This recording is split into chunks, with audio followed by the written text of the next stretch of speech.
Hey guys, welcome back to our study of World War II, and in this topic we're going to cover a really serious, sad topic, the Holocaust, and we're going to try to figure out why it happened, how it happened, what lessons we can learn from it. And it's one of those things in history that's tough to learn about, but it's important that we do learn about it because of all the things that we can take away from this to prevent future tragedies like the Holocaust. So we're going to go through this, and we're going to try to take it seriously and do it with the respect that it deserves.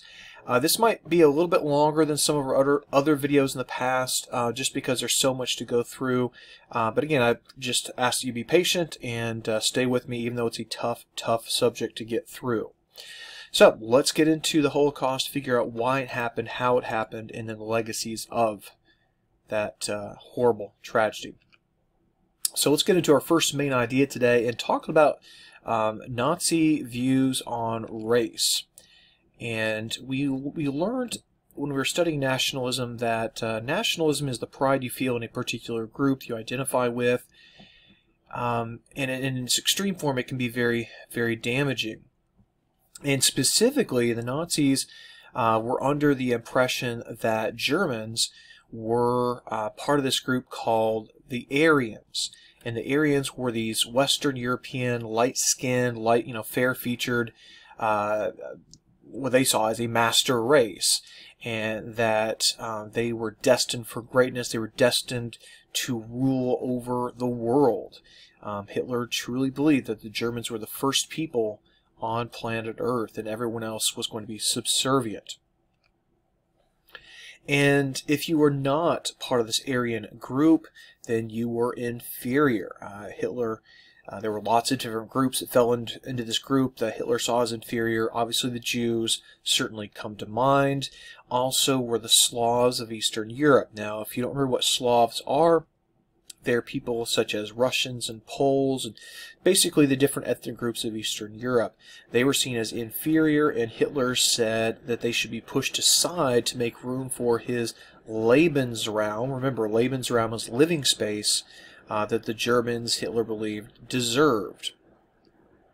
In 1935, as we have learned, the Nazis put into place the Nuremberg laws, which are the first major, really legal restriction on the life of Jews, and the separation of Jews from non-Jews in Nazi Germany. Things like ending citizenship for Jews, ending marriages between Jews and non-Jews, restricting certain occupations, and infamously requiring the yellow star that basically advertised to everybody who Jews were. And then we came to the Kristallnacht, we learned about last unit. And this was that moment where open violence towards Jews is really, in a first really organized way, celebrated and encouraged by the Nazi Party.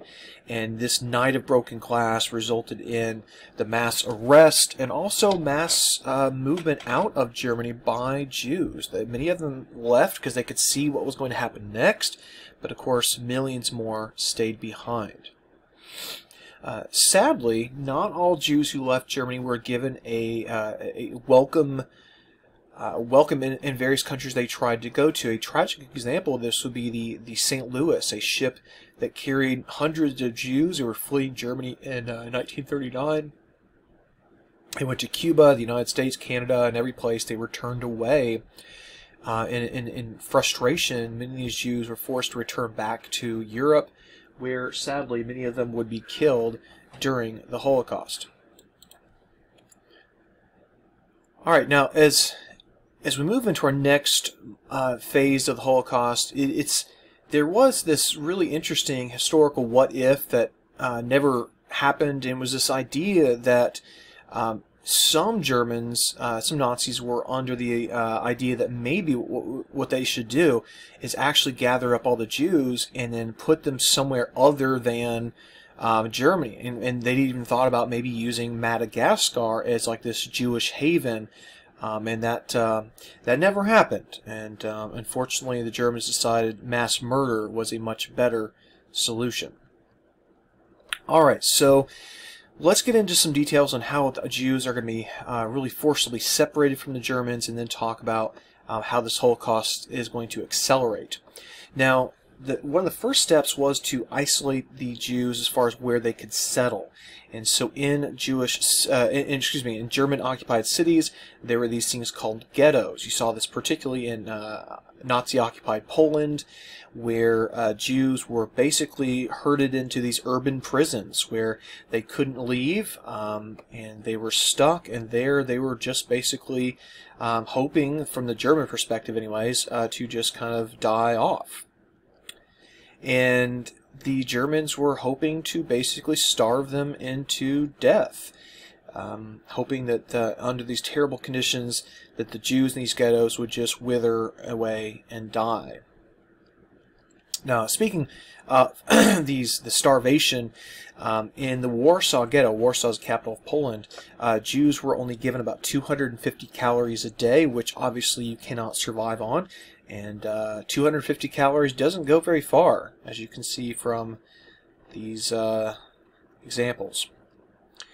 Alright, so now let's get into the Holocaust and how it accelerates into full-fledged genocide. And if you don't remember what a genocide is, maybe you haven't heard this term, learned this term before, but it's the attempted mass extermination of a particular group. So this could be based on religion, ethnicity, anything, right? Any characteristic, and the goal is to wipe out that particular group. So it's mass murder based on a characteristic. And the German plan was to genocide, to murder all European Jews. And Hitler referred to this as the final solution. He said that Germany had a Jewish problem, and the final solution would be the mass extermination of the Jews. He believed that these so-called inferior people, they called them Untermenschen, which means subhumans, had to be eliminated to preserve racial purity for the Aryans. So we had the ghettos in these various cities we just talked about, and Germany's also busy building concentration camps. Most of these are in Germany and in Poland, and the purpose of these was to basically use the Jewish population as slave labor. I say most of them are in Germany and Poland, that's true, but you can see they were scattered all across Europe, all these little green boxes.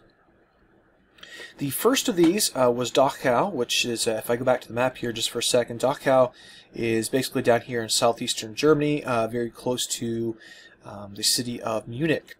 And this will be kind of the model for other concentration camps that will follow. These will be the barracks where the workers live in horrible conditions.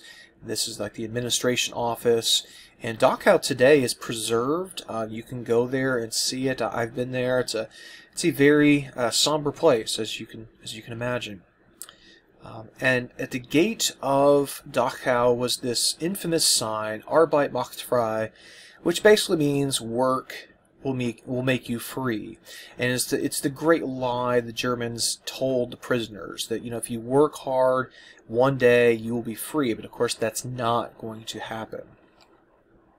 Prisoners are worked basically to the point of death, beaten, killed, abused, tortured. There were mass rapes. It was just almost an unimaginable horror that these prisoners went through. And the entire time they're suffering from this, they're also being starved to death.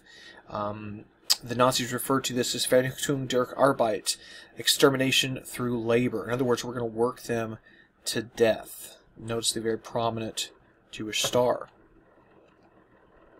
This is I think an example of what I'm going for this whole idea of dehumanization of the Jews and other so-called undesirable groups. It's the way of seeing these prisoners not as people, but as little more than animals. And you definitely get that from this picture, because what we're looking at here, of course, is a restroom. This is a mass restroom, and notice there's no attempt at privacy, of course, because if you've convinced yourself these people are not people, that they're just basically animals, well, you know, animals don't need privacy to go to the restroom. Adding to that further dehumanization was the branding or tattooing of prisoners with identification numbers. This, again, as a prisoner, you're not a person, you're just a number. The Nazis, they don't care about you, they just see you as a potential resource to use up. Here's an example of what I was talking about, these horrible conditions in the barracks and how they're living. You can see these people obviously withering away, being overworked, living in just horrific conditions. This is in Buchenwald, one of the German prisoner of war camps, and the prisoner right here is a man who will survive the Holocaust to go on to become a famous writer and activist. Elie Wiesel is his name. He wrote a novel called Night. You may have heard of this or maybe even read some of it before. Now, this is where the Holocaust gets even worse, if you can imagine that. So, with the labor camps, the workers were worked basically to death, but death was not necessarily the first goal. The first goal was to squeeze every ounce of labor out of them first. But with genocide comes, of course, the obsession with mass murder. And so to pursue that, Hitler organized the Einsatzgruppen.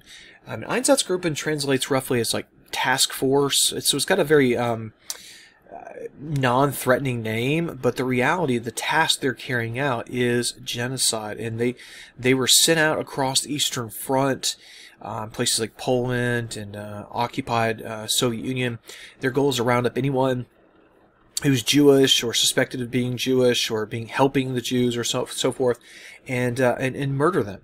And you can see that in these images. We're talking mass murder. The Einsatzgruppen will kill upwards of 2 million people, and you can see the little box here for where the Einsatzgruppen were going. Again, Eastern Europe, and here's a map basically depicting the number of casualties.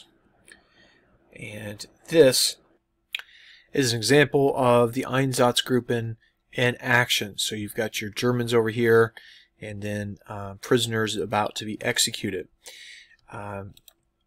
This is just, I think, one of the most striking images of the Holocaust. It's so hard to look at, and what we see is the Einsatzgruppen, those Nazi mass murderers on the left, and we see prisoners being executed. And this right here, of course, is something that certainly catches your eye. It's the mother and child about to be executed. And when you look at images like this, it really does make you wonder, who could do something like that? What would drive them to commit a crime that's unimaginable? How do you murder a mother and child? You can't really wrap your mind around it. So if that was not bad enough, and it certainly was bad, the Nazis decided that the Einsatzgruppen was just not efficient and fast enough, and so they took to building purpose-built camps designed to murder people on a large scale, the extermination camps. And these, the largest of these death camps could execute something like 6,000 people a day, which, again, it's something you really can't even wrap your mind around. It's so awful. The most notorious of these death camps was Auschwitz, which was, you can see, in Nazi-occupied Poland. And this particular camp, which, by the way, it's a massive, sprawling camp. It's got different pieces to it. Auschwitz does. This camp will be responsible for something like 1.1 million deaths. 1.1 million deaths.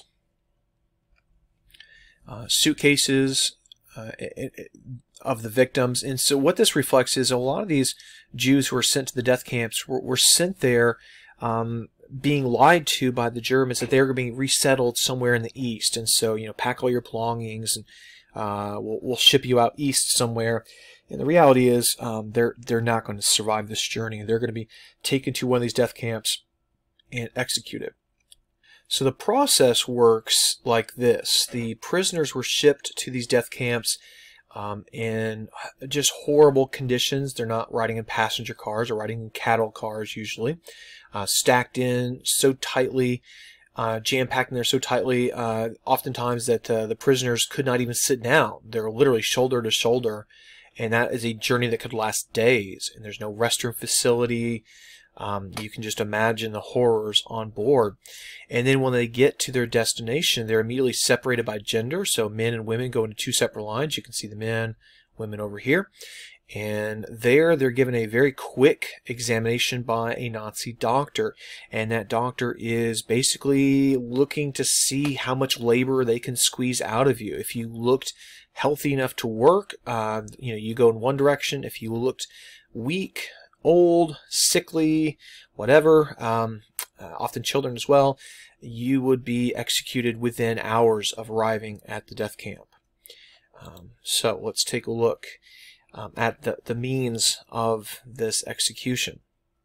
So the gas chamber was the most commonly used method of killing in the death camps, and that required prisoners being herded into these gas chambers that were disguised as some sort of like shower facility. Basically, you were told, okay, you've been on a long journey, you're all dirty and gross and tired, let's get you a shower to clean yourself up. And so the Jews would be forced to strip naked. They go down into the gas chamber, and obviously it's not a restroom facility, it's not a shower facility. What happens instead is the doors are locked, and then a gas called Zyklon B, which is an insecticide, is pumped into this room, and the prisoners all die. And once they're dead, other prisoners are sent in to remove the dead bodies and dispose of them. And the way they're going to dispose of them is through cremation. Here's an image of a giant pile of shoes. I mentioned that the Nazis forced the prisoners to strip down before going in. Basically, everything of value was taken from the prisoners. Their shoes, their clothing, glasses, watches, even, obviously, you're probably, wedding rings, gold rings, and even, as disturbing as this is, gold teeth and gold fillings taken out of the prisoners to be melted down and turned into money for the Nazis to fight their war. So in the course of the Holocaust, not only are we seeing mass murder, we're also seeing unbelievably inhumane medical experiments being done on prisoners. Josef Mengele is the most infamous of these Nazi doctors. He was known as the Angel of Death, and he would use his prisoners basically as guinea pigs, experiment on them. He was especially interested in twins, thinking that twins, because they're identical, that perhaps this was some sort of secret that could be unlocked to increase Nazi racial purity, and basically, almost like creating an assembly line of little pure Nazis. All right, now when we focus on the Holocaust, of course, we focus heavily on Jews, but it turns out the Nazis mass murdered many other groups as well. So let's take a look. You can see the Jewish death toll. Not even half of all the deaths are going to take place during the Holocaust, which is something, we don't often learn about in school. And so it's a good thing we're going to learn about this, that it's other groups as well. So another big chunk of the death will be gypsies. Okay, now gypsies are also known as the Roma people, and they're an ethnic minority in Europe. They don't look or speak the same way as other Europeans, and they had for centuries been targeted for discrimination. And with the Nazis, this comes to full-fledged mass murder. And hundreds of thousands, perhaps upwards of 500,000 Roma or gypsies were rounded up and murdered by the Nazis across Europe. People with mental disabilities or physical disabilities were often murdered as well. If not murdered, oftentimes they were sterilized so that they could not reproduce, because the Nazis were obsessed with purifying their race and getting rid of what they called useless eaters. And what a useless eater is someone who is not able to contribute to society because of some sort of mental or physical disability, and therefore they use up resources, but they don't contribute to society, and the Nazis felt that those people had to be phased out. So you can see the different colors for different groups that are sent off to the death camps and prisoner of war camps. Among them would be homosexuals. Okay, gay men were also arrested, thrown into prison camps. In terms of death toll, we don't know, but probably in the thousands of gay men were executed. There was also a group called the Jehovah's Witnesses, which is a denomination of Christianity, also killed by the thousands. Okay, so now let's talk about the legacies of the Holocaust. And first, think about what stopped the Holocaust, because we know the number of Jews who were killed, you know, approximately 6 million, and there were millions of others and all that. But why that number? What ended the Holocaust? And what ended it, of course, is the fact that the Nazis lost. The numbers would have been much, much higher had the Nazis won the war. So again, about 6 million European Jews died during the Holocaust. Fewer than 4 million survived. So over half of all European Jews executed during the Holocaust, which is just, it's hard to really put that number into any type of context, because we as Americans have never suffered those kind of losses in any context, in any war. Not all Jews, of course, were killed. Some were able to escape either by running away or being helped by other people who are sympathetic. There were Germans who thought the whole Nazi ideas were crazy, and they did their best to try to shield those who had been their neighbors, you know, just before the Holocaust. They wanted to help these Jews survive. Hundreds of thousands of Jews survived, but found themselves displaced. In other words, maybe the village they had lived in has been completely wiped out. Maybe they're the only survivor of their family, and now they're trying to rebuild their life. And for a lot of Jews, the idea was, once again, this is something we've looked at already this year, if Jews had their own country, their own independent nation, then perhaps they would be safe once and for all. And so out of this comes a greater desire to see that idea fulfilled. And Israel will be founded as a country just a couple of years after World War II ended. Alright, so guys, we covered a lot of ground in this video. I know it's a little bit longer than some of our others in the past, but let's be honest, this is a very, very important, very sad, very tragic topic that has all kinds of reverberations down the line in history, because we don't want to see something like this ever happen again. With hate comes violence, and with violence comes destruction and murder. And so this is, there's a lot of warning signs we can point to from the Holocaust to be aware of, to look out for in the future, to prevent tragedies like this from happening again. Now, I would like to tell you that the Holocaust was the last example of genocide in history, but sadly that is not the case. There were other examples later in the 20th century we're going to look at later this year.